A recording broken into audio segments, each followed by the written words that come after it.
que é isso, quem faz cultura faz com orçamento, sem orçamento, entendeu? Vai buscar o orçamento, vai dar seu jeito para viabilizar suas ideias, assim, né? Eu vejo o Brasis no Paiol como um projeto de resistência, um projeto ousado, sabe? E um projeto que a gente precisa colocar muita energia para ele funcionar todo ano. Fala, galera da pista, aqui é a Gabs, num dia frio em Curitiba, e hoje a gente traz a Bina Zanetti para falar com a gente. E aí, Gabs? Obrigada. Eu agradeço o convite, tô feliz de estar aqui. Muito feliz em ter você. Faz tempo que a gente tá querendo te trazer aqui na pista. Tô sabendo, me falaram. E eu já quero começar perguntando sobre a sua trajetória. Então já são mais de 2 décadas na cena cultural. Eu quero saber como você começou, como você chegou até aqui. Vamos lá, vou tentar resumir um pouquinho, né, desse processo. A minha irmã mais velha se chama Mariana Zanetti, ela é diretora de teatro, produtora cultural, mobilizadora artística, atriz, e ela começou a estudar teatro muito nova. A gente se criou no Capanema, que hoje é um bairro que se chama Jardim Botânico, na nossa época era Capanema, e ela já começou a fazer teatro na escola, e enfim, a nossa diferença é de 4 anos, mais ou menos. Eu, adolescente, flertando com tudo que é possível de se flertar quando você tá na periferia, né? E minha mãe, muito sagaz, se ligou que poderia ser um caminho um pouco perigoso que a gente estava levando e trouxe uma justificativa da gente sair do bairro e morar no centro para minha irmã estudar teatro. E eu acho que nem ela sabia o tamanho do impacto disso, porque isso causou uma transformação na minha família inteira. Todas nós somos de arte, né? Todas, eu e minhas 2 irmãs e minha mãe. Então a minha irmã mais velha, ela puxou uma transformação na estrutura da minha casa, né? Então eu comecei a estudar automaticamente teatro, porque tinha esse referencial dentro de casa, e aí estava chegando perto da época da faculdade, não sabia muito para onde ir, tipo, tinha uma ideia na cabeça que eu queria ser médica. Hoje eu consigo entender, assim, tem um pouco a ver com o meu trabalho num lugar assim, né, de cuidar, de resolver, né, acho que o médico ele tem um pouco disso, né.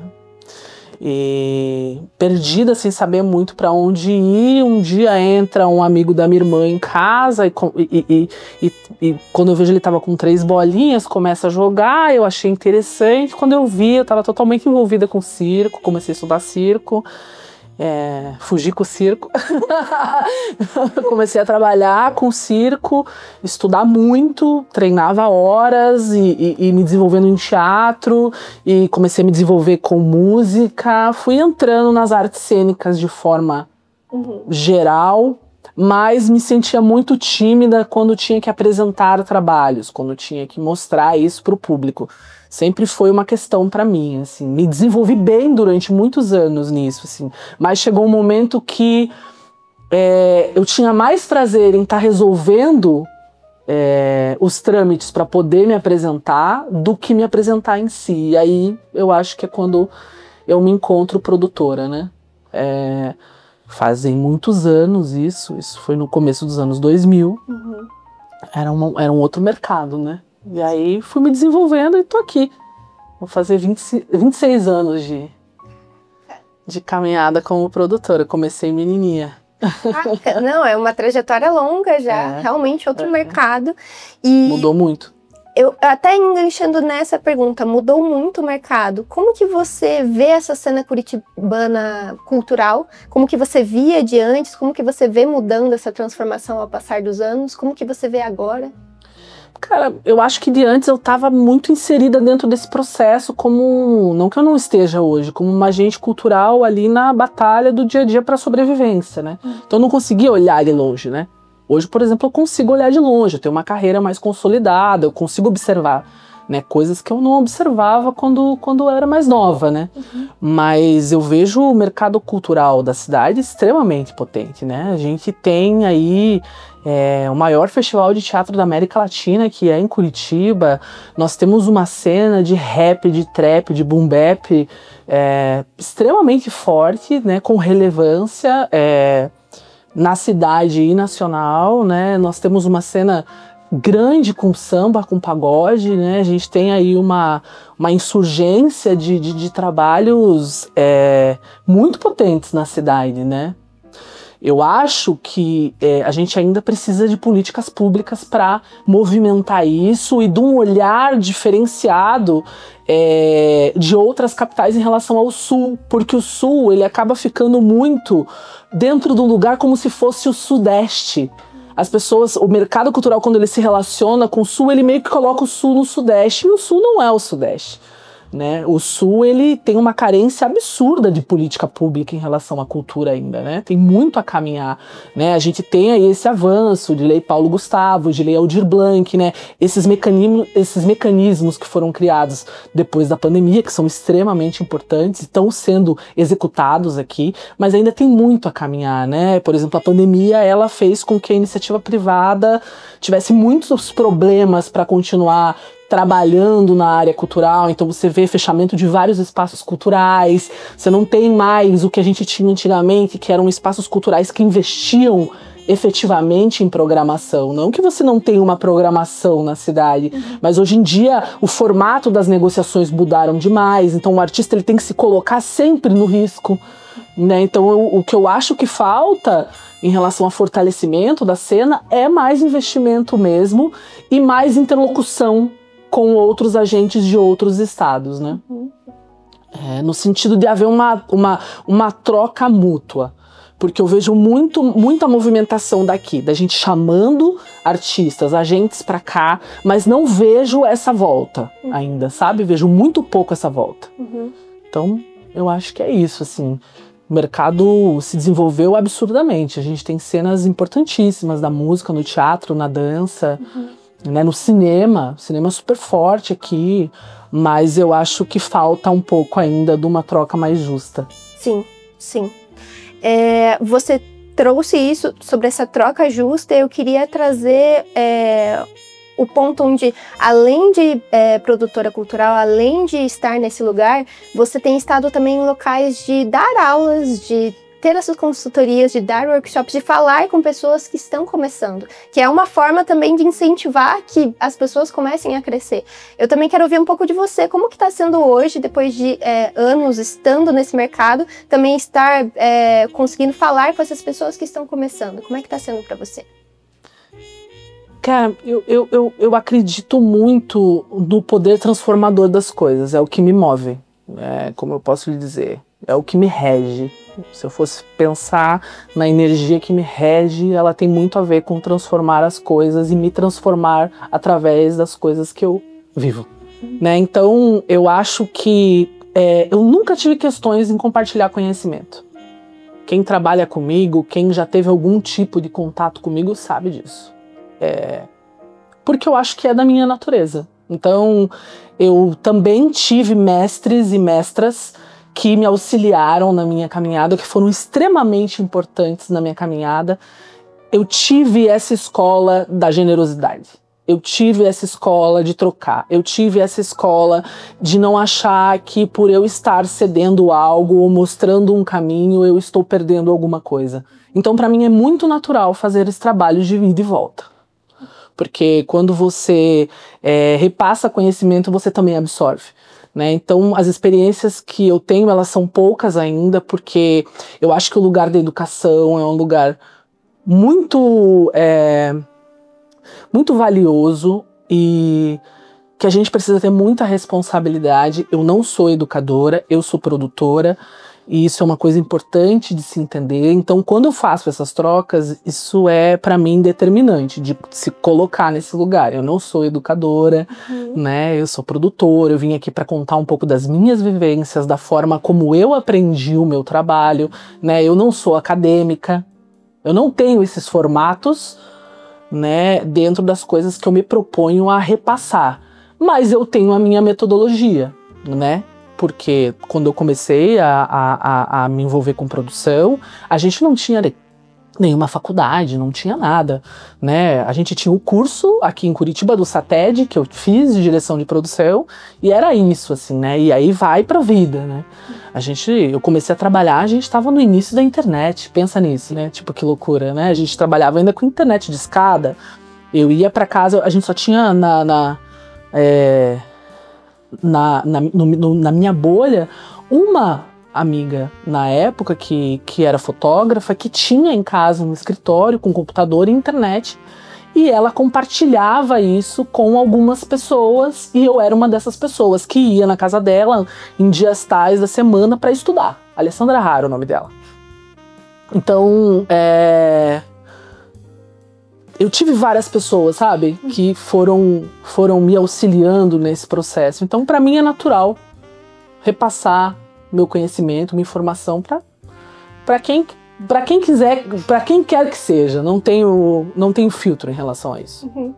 E é isso. Inclusive, achei muito interessante que a gente estava aqui antes conversando e você falou, né, do momento, né, onde eu estava fazendo uma fala e você estava lá como ouvinte, né? É isso. Eu acho muito interessante saber que às vezes, né, a forma como você comunica transforma a vida das pessoas. Sim. É muito gratificante.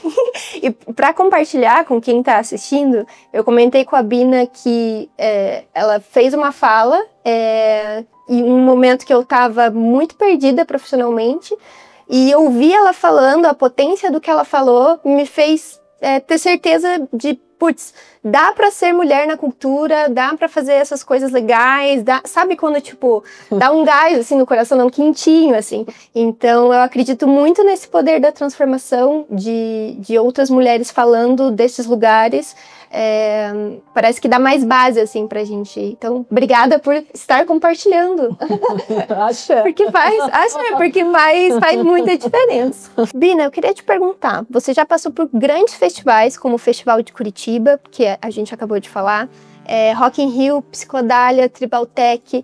Eu não consigo nem imaginar, nem calcular a dimensão, a escala disso, de estar trabalhando com isso. Eu queria que você contasse um pouco pra gente como é essa sua passagem por festivais.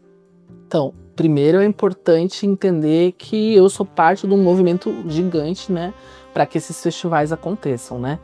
No Festival de Curitiba, por exemplo, eu faço direção de produção. Então, meu olhar é um pouco mais amplo sobre gestão de pessoas, né?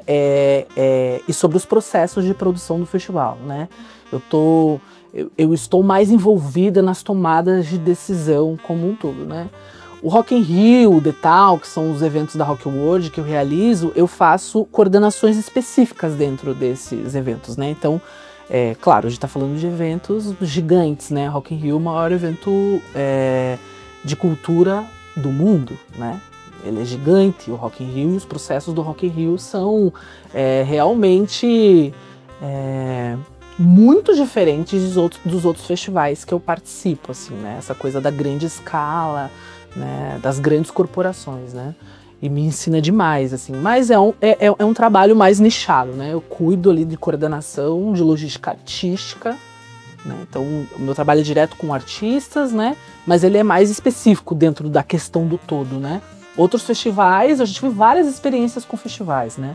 Desde ser só curadora, né? Engraçado, mas tipo, desde ser curadora, de ser coordenadora geral, que tá lá na montagem, tá vendo o prédio crescer, tá vendo as estruturas crescer, tá a parte de todo o processo de uma montagem de festival, porque é isso, você monta uma cidade num lugar ali, uma cidade pequena, grande, gigante, né? E aí você vai vendo aquilo ali se desenvolver, o que você precisa para poder viabilizar aquilo, quais são as normas de segurança, né? Tipo, é isso, você constrói algo ali para às vezes ficar funcionando 3 dias, 4 dias, 1 dia, né? E depois desmonta tudo, monta de novo, né? Então, para mim, é a minha grande escola profissional, são os festivais, eu sou festivaleira, né? Hoje em dia eu faço parte de 6 festivais.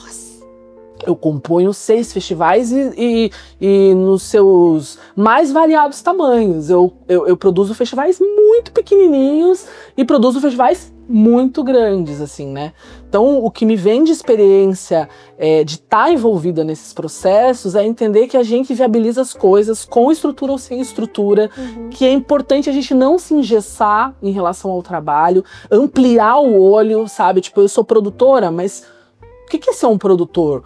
Quais são as especificidades de um produtor? Quais são as áreas diferentes dentro da produção? A produção tem várias áreas, sabe? E de se abrir para trocar, para você também não ficar num lugar que assim, essa pessoa ela só faz coordenação, essa pessoa só faz produção artística, sabe? É importante se adentrar dentro da área, até para possibilitar uma melhor sobrevivência, né?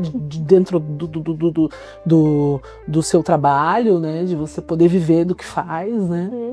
Então é importante abrir, ampliar, né? E que é isso, quem faz cultura faz com orçamento, sem orçamento, entendeu? Vai buscar o orçamento, vai dar seu jeito para viabilizar suas ideias, assim, né?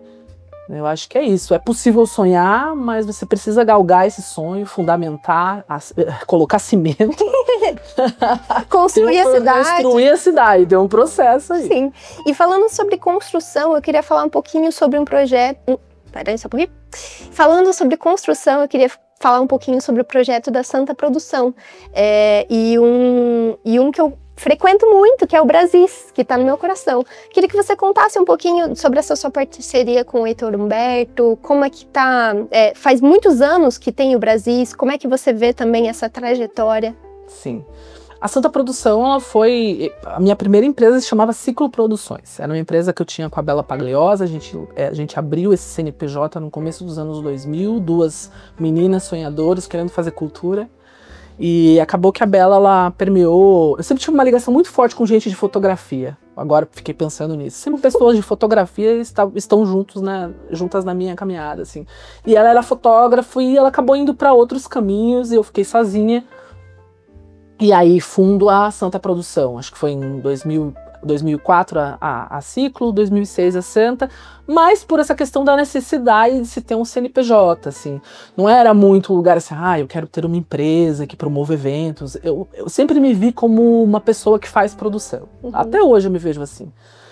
A minha empresa é meu CNPJ para poder viabilizar minhas ideias. Eu não me vejo muito como empresa. E nesse processo de realizar muitos shows, comecei a realizar shows, deu realmente começar a dialogar com artistas e trazer coisas pra cá e trocar, fiz muita bilheteria, ainda faço muita bilheteria, tipo, se der bom, deu bom, se não der bom, deu bom. E aí nisso, no meio desse processo, a gente tinha um escritóriozinho e eu conheci o Heitor. E eu conheci o Heitor tinha uma banda que se chama Gentileza, se chamava, né, ela não tá ativa agora, e ele... também sonhador, jornalista, cheio de ideia na cabeça, tipo, precisava de uma ajuda para viabilizar um show. E foi no meu escritório e a gente começou a trocar, rolou uma afinidade na hora, a gente começou a... eu sempre dava um toque para ele sobre coisas, comecei a fazer algumas produções com ele, e nesse processo... eu já estava fazendo, eu trabalhava em parceria com uma empresa que se chama Verdura Produções, que é da Beth Moura, hoje ela não mora mais aqui, mora na Bahia, foi pra Bahia. E a gente realizava uma programação, e isso foi muito importante para a cidade, assim, em questão de circulação, que era no John Bull Music Hall, que hoje eu não sei o que tá rolando ali, que é na Engenheiro Rebouças. Não sei o que mais rolou ali de balada, assim. Faz tempo que eu não observo muito aquela região ali, perto da antiga Fundação Cultural de Curitiba. E o Gilberto, que era o dono do Jobu, ele investiu mesmo, uma época, assim, pra gente trazer shows que estavam circulando no Brasil. A gente começou a fazer uma programação, isso começou a acontecer e começou a não dar vazão à quantidade de artistas que me procuravam para querer realizar shows. E alguns shows que não tinha possibilidade de colocar, por exemplo, o John Bull Music Hall, cabiam 900 pessoas, eram shows que eu sabia que não iam ter essa adesão de público. E aí eu falei, cara, tem aquele teatrinho lá, né, da Fundação Cultural Teatro Paiol.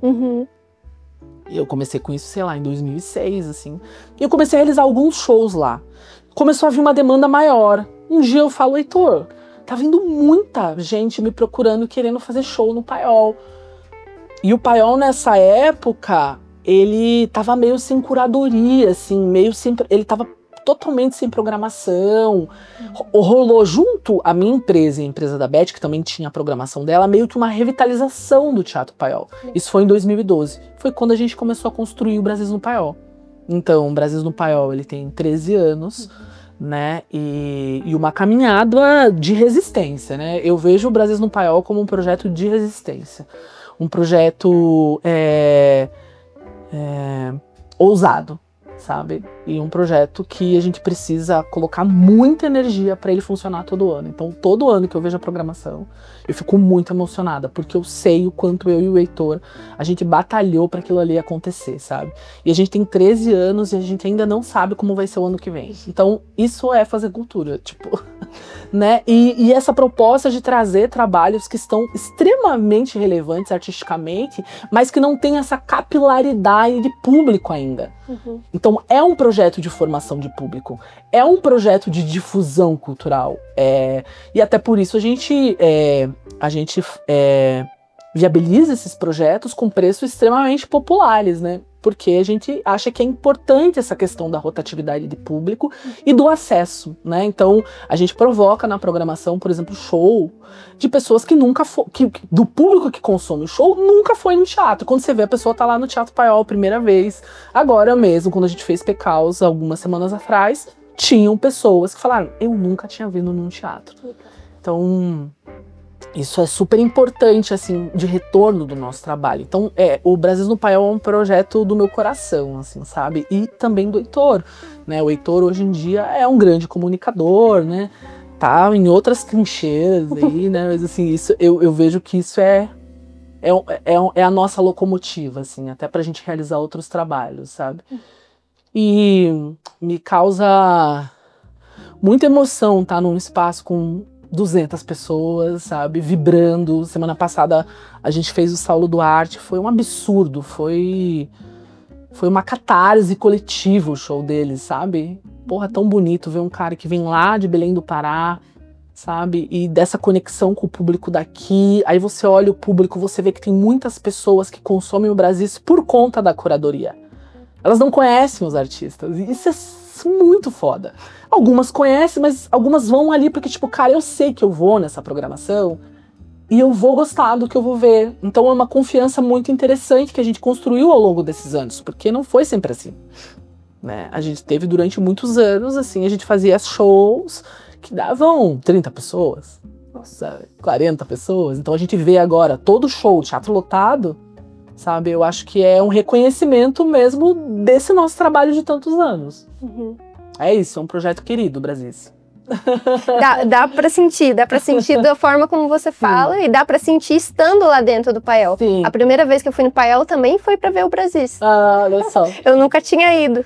E é realmente isso que você falou, de confiar na curadoria. Eu sei que vai vir coisa boa e que eu vou conhecer novos artistas, porque é uma curadoria feita pro Brasis. Então eu não tenho dúvida, assim. Sim. Então, E a gente tem esse comprometimento, né, na curadoria, assim, sabe, de trazer esse panorama do que é feito no Brasil, sem distinção de gênero musical, até porque eu acredito que isso é muito fluido, sabe? Eu não consigo mais ver isso é isso ou isso é aquilo, sabe? Pra mim é tudo.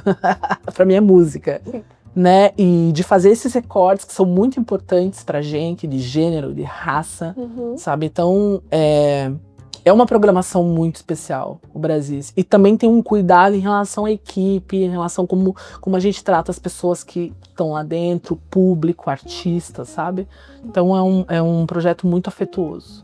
Dá pra sentir. E, Bina, a gente tá indo pra última pergunta. Antes da gente ir para a última pergunta, eu quero te dar um presentinho. Você gosta de cafés? Eu adoro café. Então a gente tem um cafezinho do Manana Cafés para você tomar na sua foda. Obrigada. E eu quero te fazer uma última pergunta. Faça mesmo. Com todos esses anos de vivência, com todos os festivais, dos grandes aos pequenos, o envolvimento com as pessoas, esse olhar sensível que você tem para o trato com as pessoas, para o trato com os eventos, essa visão humanizada, Como que você enxerga ser mulher dentro desses espaços? Você que está há muito tempo, desde os anos 2000 até aqui. A gente sabe que nem sempre os espaços são abertos para a gente de primeira, a gente tem que andar uns caminhos a mais. E eu quero saber de você, qual é a sua visão? Ai. Assim, né? A minha vivência na minha vida é sendo mulher, né? Então é um olhar muito pessoal meu, né? Sobre o que eu vou falar. Claro, com a sociedade fazendo 500 recortes em cima do que eu sou e do que eu represento, né? Eu acho que eu passei por diversas fases dentro da minha caminhada profissional, né? Várias fases pessoais, de olhares pessoais sobre a estrutura que a gente vive, né? Que é totalmente patriarcal, machista, misógina, né? Então, eu fui transformando também esse meu olhar para hoje tratar as coisas de forma mais humanizada e mais afetuosa. E isso não se estende só a mulheres, né? Se estende a pessoas, né? Então, isso que você falou, né? Que quando a gente vai entrar nos lugares, a gente precisa fazer um esforço muito maior. Infelizmente, isso acontece, né? O exercício que a mulher tem que fazer para estar nos lugares e ser ouvida, né, e ser respeitada e ser valorizada pelo trabalho que ela está realizando, ele com certeza, definitivamente, é muito maior do que o caminho que os homens têm profissionalmente falando, né? A gente ainda vive num Brasil onde que as mulheres ganham muito menos do que os homens fazendo a mesma coisa, né? E eu sou atravessada por isso. E eu presto atenção nisso. Mas isso não é a mola que me move para andar. Porque já foi, né? Então já tive fases muito raivosas, de ser, inclusive, de me portar de forma mais violenta nos ambientes de trabalho para ser respeitada. Já passei por isso, né? Quando eu comecei a fazer coordenações, eu consegui enxergar. Porque aí quando você começa a coordenar, você vê, né? Você consegue ver o todo, né? Que tá trabalhando e atuando ali. Equipes majoritariamente de homens brancos, né? E tudo que isso reverbera e reflete na mulher, né?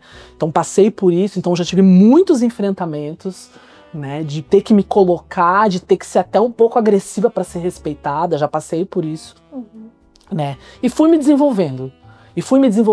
E também gerando confiança nas pessoas que me contratavam, me aliando com pessoas que compartilham das mesmas pautas do que eu. Então, se hoje eu consigo criar esses ambientes dentro do trabalho, porque eu também consegui ter abertura nesses espaços onde eu transito, né? E porque eu acredito que essa seja a única forma. Eu não acredito que existe uma Bina fora do trabalho e uma Bina no trabalho. Eu acredito que exista uma Bina. E a forma como ela se relaciona dentro de cada ambiente que ela está trocando. Porque eu acho que isso é maturidade. Você saber aonde você troca, aonde você não troca, aonde você se coloca, aonde você silencia. Sabe? Eu acho que isso é uma forma de você conseguir transitar em amplos espaços, né? Eu trabalho da música eletrônica, entendeu? A música das comunidades ribeirinhas, eu trabalho com isso, eu transito nos lugares, né? Eu serpenteio, como eu falo, nesses espaços, e eu consigo habitar em todos os espaços e hoje ter uma maturidade para trocar, mas eu acho que isso vem com o tempo, sabe? E eu acredito muito também nas militâncias. Não estou de forma alguma desvalidando elas. Mas a forma da minha militância pessoal, ela é minha, né? Ela é mais flexível. Eu me coloco, mas também dou a possibilidade do contraditório. Então, às vezes trabalho com pessoas que eu não tenho as mesmas afinidades sobre as coisas. Mas também tudo não é sobre o que eu quero e o que eu gosto. Às vezes eu preciso só executar ideias e desenvolver e abrir espaço. Eu acho que isso é uma coisa que me move demais também, sabe? Abrir espaço. abrir espaço, venham. Eu vou para outro lugar. Vou transformar aqui. Acho que é isso. Eu gostei disso. E vou seguindo, e vou abrindo. Sim. Abrindo caminho. Sim. E abrindo caminho para os outros e abrindo caminho para mim. Sim. E outras pessoas abrindo caminho para mim também. Sim. Que potente isso. Bina, eu quero te agradecer demais por estar aqui com a gente hoje. Foi muito importante para mim pessoalmente, mas para a pista também. Faz muito tempo, né, que a gente queria te chamar, a gente queria estar bem, né, cenarizado e tananã, para poder ter a honra de poder te chamar aqui. Muito obrigada por comparecer. E você quer deixar um recado final para quem está nos assistindo?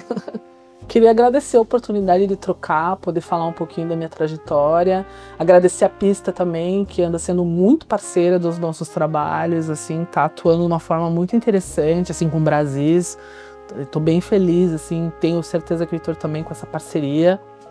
E acho que é isso. Obrigada, Bina. Estamos aí. Nesse dia frio, a gente quer... Dia frio, tô aqui tipo um ursinho panda aqui, ó.